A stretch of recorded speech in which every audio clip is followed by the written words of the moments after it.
हिंद दोस्तों, मेरा YouTube channel defence 93 में आप लोग का स्वागत है। आप सब कैसे हैं प्लीज कमेंट करके बताएंगे। आज आप लोग को हम बताने वाले हैं NIA और SSF ये दोनों की जॉब प्रोफाइल, क्या क्या वर्क होता है, क्यों इसका इतना कट ऑफ जाता है और कितनी आराम वाली नौकरी है ये। ठीक है, क्योंकि आप लोग को पता होगा कि SSC GD में सबसे टॉप अगर कोई प्रेफरेंस जॉबें होती है वो NIA और SSF होता है। सबसे ज़्यादा कटअप भी इसी का जाता है। वो आपको पता होगा कि NIA का 95 से अबव कटअप जाते हैं और SSF का 90 से अबव कटअप जाता है। ठीक है, और मैं आपको बता दूं, यदि आप मेरे चैनल पर नए हैं तो चैनल को सब्सक्राइब कर लें और बेल आइकन को दोबारा ना भूलें, जिससे आने वाली सारी नोटिफिकेशन सबसे पहले आपको मिले।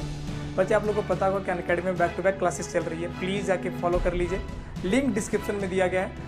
अनअकैडमी पे 25-25 क्वेश्चन का मैथ और रीजनिंग का प्रीवियस सारे क्वेश्चन कराए जा रहे हैं। तो मैथ और रीजनिंग अगर आप चाहते हैं कि 50 में 48 और 49 नंबर लाने का, तो बिल्कुल आ सकते हैं। प्लीज़ आप ज्वाइन करके देखिए, फ्री एंड कॉस्ट क्लासेस है। ठीक है, अब मैं बात करूँ कि NIA, सबसे पहले मैं बात करूँ NIA का गठन 2009 में हुआ था।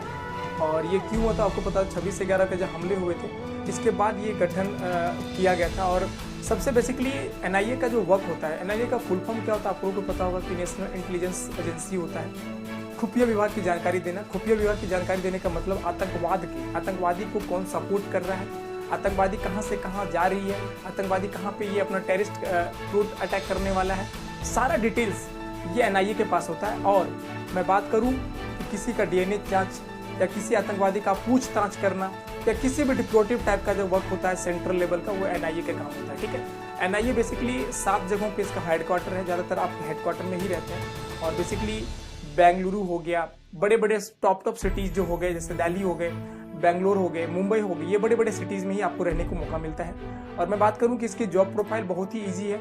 अगर मैं 24 घंटे में बात करूं, 24 घंटे में मात्र कभी कभार आपकी ड्यूटीज़ पड़ेगी, नहीं तो इनके साथ आपकी ड्यूटीज़ ना के बराबर रहती है। आप वहीं पे रहते हैं, वहीं पे आराम करेंगे। जब आपकी ड्यूटीज़ होती है तब डिपोटिव के लिए आपको भेजा जाता है। ठीक है, अब मैं बात करूं, इसमें अपने फैमिली को भी रख सकते हैं। सैलरी भी जिस तरीके से हमारा CRPF और BSF की सारी सैलरी जो प्रोड्यूसर होता है वो उसी तरीके से होता है। वो 2000 ग्रेड पे इसमें भी होते हैं। और ये बेसिकली बहुत आराम की जॉब है। मतलब अगर मैं बात करूं कि ऑफिशियली जॉब है ये। ठीक है, जैसे सपोज करिए कि अगर पुलवामा अटैक हुआ तो पुलवामा अटैक में जब तक यहाँ का जांच एजेंसी, जब तक NIA वहाँ पर नहीं पहुँचती तब तक वहाँ पे कोई भी सामान का एक परिंदा भी पर नहीं मार सकता है। ठीक है, तो एक बेसिकली मैं एक सब छोटी शब्दों में बता दिया कि NIA जब तक कहीं भी किसी तरीके का अटैकिंग बम में अगर वो जांच ना कर ले तब तक वहाँ पे हमारा जो नॉर्मल एजेंसियाँ होती है, जैसे लोकल एजेंसियाँ होती है फिलहाल CID या CBI ये सभी, तो ये बाद में जाएगी। सबसे पहले NIA जांच करेगी कि यहाँ पे क्या हो रहा है, क्या नहीं होगा, किसका हाथ है, ये सारा डिटेल्स वो जब तक वो अपने पक्षपात में नहीं लेकर, जब तक वो डिटेल्स नहीं जारी कर सकता तब तक वहाँ पे कुछ पूछताछ नहीं कर सकता है। बेसिकली NIA को लाया क्यों गया, तो हमारे देश में, भारत में बहुत सारे आतंकवादी टेररिज्म के बैक हमले होते जा रहे थे, जिसके इर्द गिर्द बातें रखना। मतलब इर्द गिर्द मतलब समझ रहे होंगे कि भैया पीछे बैक साइड के जो इर्द गिर्द होते हैं कि कोई भी तरह की जानकारियां दे देना किसी तरीके की, कौन सा NIA। देखिए, क्योंकि जब पुलवामा अटैक हुआ था, पुलवामा अटैक के 12 दिन पहले ही NIA संदिग्ध बता दिया था कि भैया बहुत बड़े हमले होने वाले हैं, क्योंकि NIA को पहले ही रिपोर्ट मिल गया था। क्योंकि NIA की टीम बहुत ही फुर्तीला और बहुत ही चपुस्त काम करता है। ठीक है, इसको एक बड़े बड़े हेडक्वार्टरों में बैठ के, जैसे कि मोबाइलिंग ट्रैकिंग, जैसे अगर आप बात करते हो तो मोबाइलिंग ट्रैकिंग जो लैंग्वेज होता है वो पकड़ लेना। ठीक है, अगर आप किसी को क्रोपिस करते हो, किसी टेररिज्म डिपार्टमेंट को अगर किसी को आप हेल्प करते हो कि भैया खाना पहुंचाने का, पिस्टल का देना, बम बारूद को दे देना, इस तरीका का हेल्प, किसी तरीके का आप हेल्प करते हो तो NIA आपको टैगलिस्ट कर सकती है। ठीक है, तो NIA का मेन काम यही होता है, आतंकवादी को एक देख रेख करना, पूरा डिटेल्स के साथ देख रेख करना। ठीक है, अब मैं बात करें सेकंड पोजीशन पे,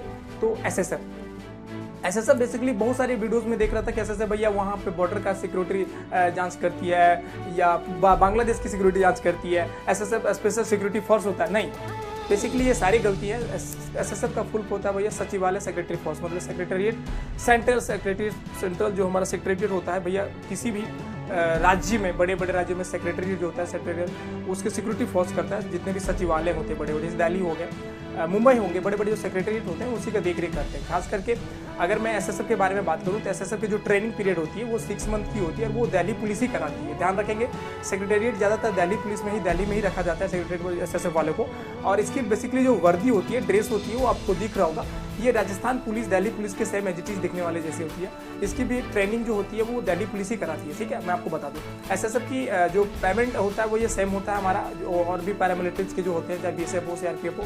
हाँ, डिपेंडेंट है भैया कि दोनों में क्या डिफरेंट है। एचआरए का डिपेंड होता है, क्योंकि एचआरए 24% यहाँ दिया जाता है। दिल्ली में बड़े बड़े शहरों में आपको पता है एचआरए बहुत ज़्यादा होता है, राइट। तो यहाँ पे एचआरए ज़्यादा होती है। और रिस्क अलाउंस थोड़ा सा दूसरे में अलग होता है, जैसे बीएसएफ में सीआरपीएफ में रिस्क अलाउंस ज़्यादा होती है, तो वहाँ पे एसएसएफ में रिस्क अलाउंस इतनी नहीं होती है, ठीक है। अब मैं बात करूँ कि जॉब कितनी होती है, 24 घंटे में 6 घंटे की इसकी जॉब होती है एसएसएफ की, ठीक है। और कभी कभार 12 घंटे की भी होती है। तो आप ये बुरी स्थिति में होती है जब आप बहुत ज़्यादा क्रिटिकल सिचुएशन से तब आपको दिया जाता है। और मैं आपको बताऊं कि अगर एसएसएफ में ज्वाइन होते हैं, एसएसएफ में ज्वाइन होने के लिए अगर आपको कंप्यूटर बहुत अच्छा आता है तो बहुत अच्छा होता है, क्योंकि एसएसएफ की जो एसएसएफ एनआईए की जो टीम है वो बहुत कम है।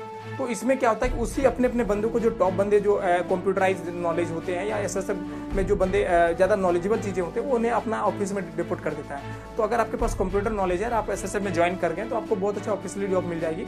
और ज़्यादातर आप अपने एरिया में भी रह सकते हैं। जैसे दिल्ली में ज़्यादातर वहाँ पे यहाँ से वहाँ इर्द गिर्द कहीं दूसरी जगह ट्रांसफर नहीं कराया जाते, आपको वहीं पे क्वार्टर दे दिया जाता है। सचिवालय सेक्रेटरीट के इर्द गिर्द आपको क्वार्टर मिल जाती है, ठीक है। सैलरी के बारे में तो बता ही दिया। छुट्टी उट्टी सब सेम होता है मेरे दोस्त, जितने भी पैरामिलिट्रीज की छुट्टियाँ होती है उसी तरीके से। आराम क्या होता है, बस यही है कि भैया ये अपना मैन जोन में इसकी ड्यूटीज़ होती है। और अगर हमें पैरामिलिट्रीज की बात करें तो भैया वो एक जगह से दूसरे घूमंतु हमारे ऑल ओवर इंडिया घूम कर सकते हैं। लेकिन यहाँ पे एसएसएफ और एनआईए में ऐसा कुछ नहीं है, इसलिए ज़्यादातर इन लोगों की कटअप जो जाती है वो हाई जाती है, क्योंकि इसकी वैकेंसीज भी कम होती है, ठीक है। वैकेंसीज कम होती है, जैसे आपको पता होगा पिछले बार 8 वैकेंसी थी एनआईए में। एसएसएफ में अगर मैं बात करूँ तो भैया एसएसएफ में 142 वैकेंसी थी। तो कहीं ना कहीं एसएसएफ की वैकेंसी थोड़ी ठीक रहती है, लेकिन कटअप ज़्यादा जाता है, क्योंकि भैया वो स्टेट लेवल नहीं बनाता, वो सेंट्रल लेवल में ही बनाता है। सेंट्रल लेवल के बच्चों को उठा के ले आते हैं। जैसे कि आप इंडियन आर्मी में देखते होंगे कि जो टेक्निकल होते हैं, जीडी होते हैं, जो ट्रेडमैन होते हैं, वो स्टेट वाइज होते हैं, लेकिन कलर की जो वैकेंसीज होती है वो हमेशा सेंट्रल लेवल, मतलब एक राज्य देश स्तरीय उठाता है। तो इसी तरीके से हमारा एनआईए एसएसएफ जो होता है वो स्टेट वाइज नहीं होता, वो सेंट्रल लेवल से उठाता है, ठीक है। इसलिए इसका कटअप जो जाता है वो हाई जाता है। यही एक रीजन है, क्योंकि कलर का भी देखते होंगे, कलर का भी कटअप थोड़ा हाई जाता है। यही रीजन है कि एनआईए एसएसएफ का भी कटअप हाई जाता है। दोनों का जॉब प्रोफाइल समझ में आ गया होगा कि क्या वर्क करती है दोनों, और दोनों का वर्क क्या है। बेसिकली एनआईए का जो ट्रेनिंग पीरियड शेड्यूल्स होती है, वो ट्रेनिंग पीरियड बेसिक 6 मंथ की जो ट्रेनिंग होती है वो बेसिकली सीआईएसएफ के हैंड में होती है। सीआईएसएफ हैंड करती है उनकी, ठीक है। सीआईएसएफ हैंड करती है। कभी कभार उनको जो रिपोर्ट करने के लिए लोकल इंडियन रिजर्व बटालियन में भेजी जाती है। इसके बाद एनआईए की जो स्पेशल ट्रेनिंग होती है भैया वो 7th मंथ की होती है, वो जांच एजेंसी के लिए, उन्हें अपनी रिपोर्ट के अंदर रखी जाती है, ठीक है। तो ये सारे डिटेल्स था जो मैं आपको दिया हूँ। तो